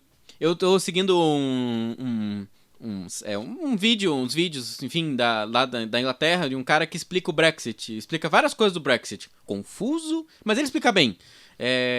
Eu talvez seja confuso, não porque ele explica mal, é porque é confuso mesmo. Exato, é o TLDR News. Que é um... TLDR News é um bom nome. Né? É bem legal porque ele bota desenhozinho e tal, então é em inglês, pra quê? né? Pra caso fique muito longo não precisar ler. Ele faz do TLDR, né? Sim. Não, ele faz vídeo curto com e tal, mas o que eu acho interessante é que, enfim, ele tenta explicar um negócio que tu já viu que vai cagar. Tanto que eu vi que ele explicou que uma das últimas coisas que eles estão pensando em fazer do Reino Unido é prorrogar, né? Que é um prorogue, que é prorrogar basicamente o que um candidato a primeiro-ministro da Inglaterra, o Boris Johnson, que é o provável não descarta ao mesmo tempo que diz que não vai fazer, o que seria o prorrogar? Ele acabaria com uma sessão do parlamento e não voltaria com uma sessão do parlamento até acabar o data limite para a saída negociada, que é dia 31 de outubro de 2019. Né? Que ele teria prorrogar basicamente um recesso, né? Só que o prorogue é uma deliberação somente da rainha. Ou seja, o primeiro-ministro teria que ir para a rainha para ela prorrogar o parlamento, para que o parlamento não conseguisse votar a tempo a saída do Brexit. Portanto, eles voltariam a trabalhar de novo no dia 1º de novembro. Eu acho bizarro que eles que a rainha ainda possa fazer esse tipo de coisa. Então, a princípio ela não pode... Eles confiam pra caralho nela, né? A princípio, o primeiro-ministro tentou usar algumas vezes e que ele se coloca nesse sentido. Mas como o primeiro-ministro faz parte do parlamento e o parlamento pode fazer uma moção de não confiança no primeiro-ministro, ou o parlamento pode fazer uma sessão informal do parlamento para votar uma moção de não confiança, e aí você tem o maior problema jurídico da história, que é o parlamento que está fechado, porém não está fechado porque tem gente participando do parlamento, num parlamento informal. E isso da última vez que aconteceu, essa confusão toda, essa crise política na Inglaterra, cabeças rolaram, né? Cabeças rolaram pra caralho. Então é tipo forçar... Enfim, olha, parece muito o final dramático não, o final patético do Império Britânico, da Inglaterra, do Reino Unido como um todo. Então, eu já falei isso também. No ritmo que vai, eu não duvido que eles percam até a Escócia e a Irlanda nesse sentido. Porque eles querem... Porque a Escócia... Porque assim, a Escócia ficou por detalhe no Reino Unido, e um dos principais argumentos era vocês podem ficar na União Europeia. Se não puder mais ficar na União Europeia... Não, pode ser que a votação... Apesar de que o plebiscito da independência da Escócia também votaram ingleses, né? Todo mundo, até onde eu sei. Sim, que é uma coisa bem... Esquisitíssima. Mas, enfim, o maior problema do Brexit é a tal do backstop, que seria uma linha de fronteira no mar, o que meio que separaria a Irlanda do Norte, né? Porque a Irlanda do Norte está, portanto, na ilha da Irlanda, ou fazer uma fronteira... Mas daí, assim, se fizer o backstop, se for a fronteira no mar, eles já basicamente pode dar a Irlanda do Norte pra Irlanda de volta. Que o Ira, que tava dormindo, fazia 30 anos que o Ira não acordava. Não tô falando da banda. que também deve estar... Agora que eu falei, ele até deve ter levantado as orelhas. Mas o Ira o exército revolucionário irlandês, Isso. eles falaram, ó, se fechar a fronteira aqui, vai dar merda. Sim, mas ainda tem o novo IRA, né? Nunca parou, na real. Mas nunca mais explodiu o carro também. Não, mas também não é como se eles não pudessem voltar a explodir carro, né? Pois é, mas daí eles já foram, já se precaveram e disseram, ó, vamos explodir carro. Sim. Não, a União Europeia não quer que isso aconteça, né? Que exploda carro e nem que tenha... No geral, eles estão preferindo que não exploda. É, Se bem que também na França eles botam fogo e foda-se, né? mas é diferente de explodir, né? A princípio. Mas, enfim, é uma situação bastante delicada que a gente vai ver acontecendo. Vai acontecer o Brexit, isso eu tenho certeza. Né? Mas a que ponto, né? E outra questão também é que eles não querem fazer uma eleição geral de novo, porque tanto os Tories quanto o Labour tá com medo de perder tá com medo de perder a eleição, uma cacetada, pro partido do Nigel Farage. Pro Brexit Party. Ou pro Brexit Party, ou para partidos, enfim, pode existir frentes mais à esquerda do que o Labour, por exemplo, como podem também aparecer.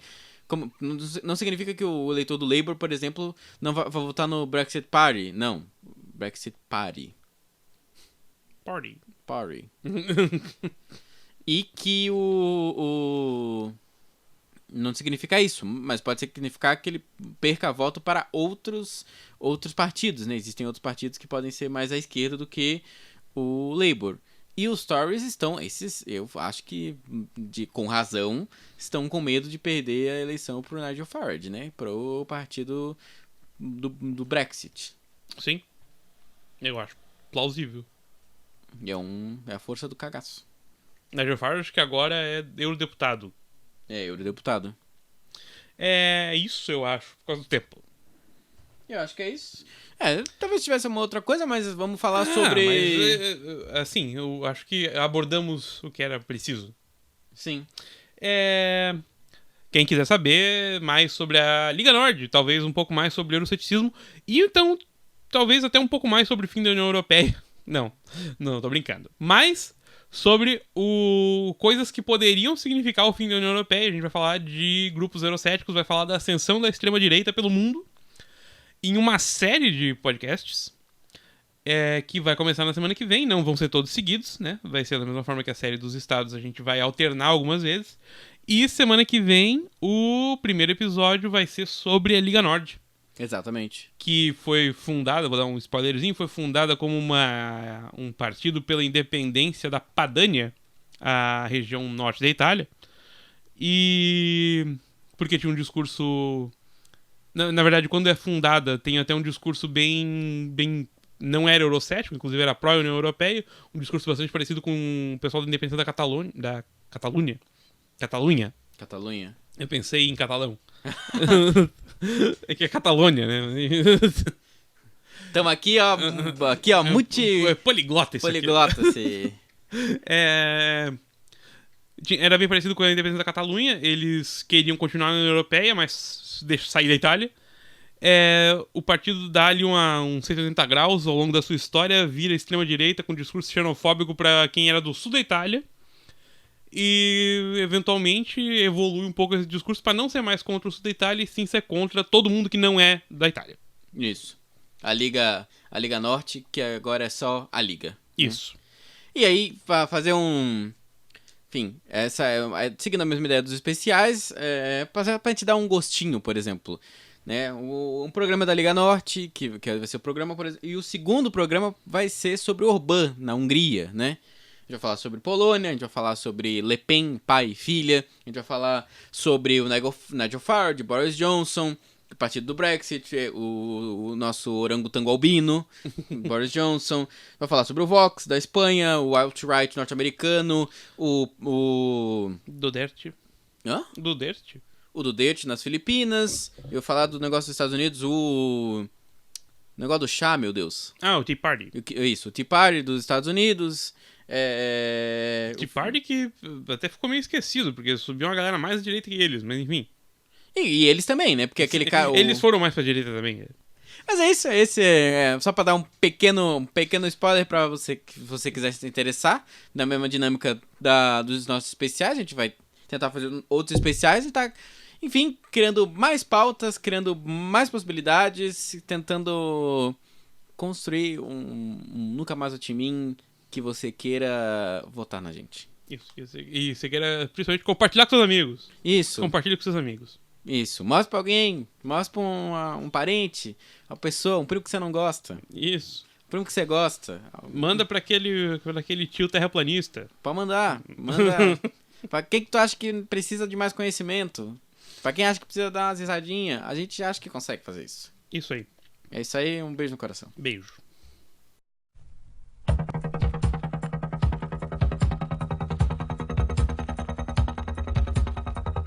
On sait que ça peut être autrement. Sans chômage, sans déprime, On sait qu'il existe autre chose. un chemin différent. On sait qu'on peut vivre autrement. Alors, qu'est-ce qu'on attend? Oui, on veut que ça change maintenant. Mitterrand président, allons, c'est le moment. Mitterrand président, oui, on veut vivre maintenant. Mitterrand président, oui, on veut vivre autrement.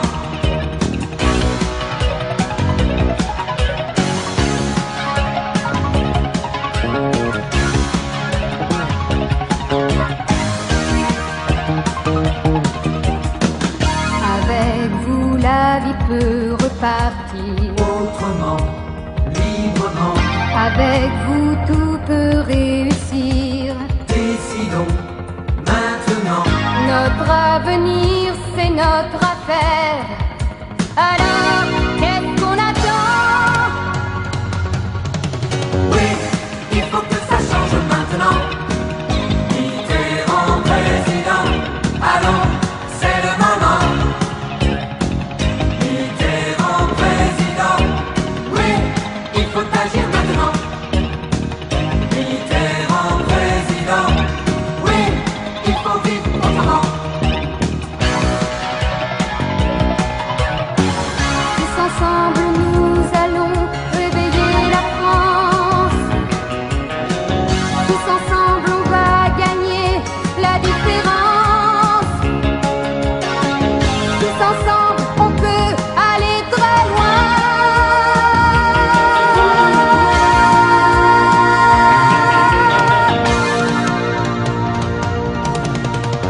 Mitterrand président, Mitterrand président, oui, on décide ici et maintenant. Mitterrand président, oui, allons-y, c'est le moment. Mitterrand président, oui, on va vivre autrement.